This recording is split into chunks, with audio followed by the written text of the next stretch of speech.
Tumeweza kuona namna ambavyo bibie Zuchu alivyoweza kuwachamba maeksi wa bwana mkubwa Diamond Platnumz stejini, na kitu ambacho alichoweza kukizungumza ni kwamba anatamani sana kuweza kuwaona hawa watu wakiendelea kukaa kimya kwenye swala zima la mahusiano yake yeye pamoja na bwana mkubwa Diamond Platnumz, kwa sababu wamekuwa watu ambao mara zote wanatamani kuweza kuwaona watu wengine wakipitia matatizo mengi katika mahusiano, lakini yeye kama yeye mwanamke Nangai amekwambia kwamba atapambana kuweza kuhakikisha kila kitu kinakwenda kuwa sawa, kwa sababu wabongo wengi wanawake kazi zao ni kuweza kuachanisha watu na wao kuweza kuchukua nafasi hiyo. Hivyo kwa hiki ambacho kinachoendelea sasa hawatoweza kukimudu, kwa sababu yeye kama yeye ameamua kuweza kupambana na kuhakikisha kila kitu kinakwenda kuwa sawa katika penzi lake, kwa sababu anaona kuna namna ambavyo watu wamekuwa wakimchukulia ndivyo sivyo. Hivyo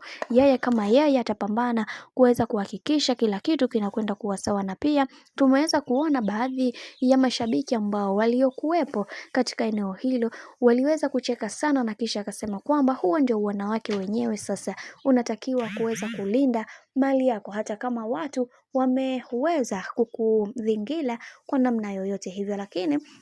Zuchu hakuweza kuishia hapo, aliweza kukili na kusema kwamba mimi ninampenda sana bwana mkubwa Diamond Platnumz, hivyo haitokuja kutokea kamwe mimi nikaachana naye, kwa sababu ni mwanaume wa ndoto zangu na ni mwanaume ambaye nilishawahi kumpenda toka nikiwa mdogo, hivyo siwezi kuacha kabisa mume wangu akachukuliwa na watu wengine, kwa sababu yeye ndo kila kitu katika maisha yangu na yeye pia anajua umuhimu wangu kwake, hivyo siwezi kutumia nguvu kubwa uweza kuaminisha, ila maeksi wa bwana mkubwa Diamond Platnumz mnatakiwa kuweza kukaa mbali na mume wangu.